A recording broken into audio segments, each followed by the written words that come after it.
Jen, the largest shipment of aid to date from Americares. It's currently in transit to Turkey right now, and it left from right here in Connecticut from Stamford. But that aid only scratching the surface of what's needed in the days and even years ahead.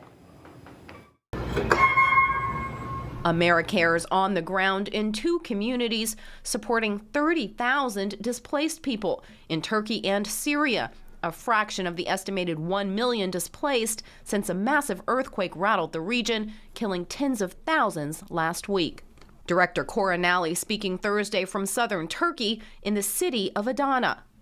I have been doing this work for more than 10 years, and I've never dealt with a disaster of this size. It's really enormous. It's going to take more than a decade for this area to recover, and the trauma is going to stay with people for the rest of their life. The Stamford-based organization has been working on humanitarian efforts in Syria for years. Luckily, its partners in the region survived. Their loved ones not as lucky. Many of them lost family members, including one woman who lost 15 family members. And it's just unimaginable to think of having to bury so many people.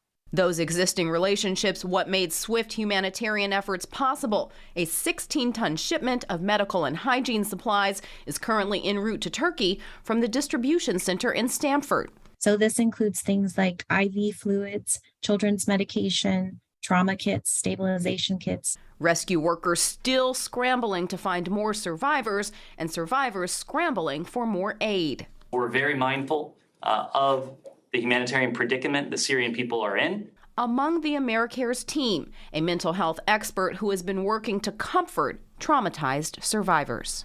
Any of the survivors that we're speaking to are understandably traumatized by what happened.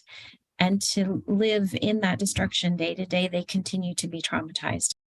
And cold temperatures are also a big concern with so many in need of shelter. If you would like to help, just head to fox61.com and we will link you to Americares. In the studio tonight, I'm Samaya Hernandez, Fox 61, Connecticut's news station.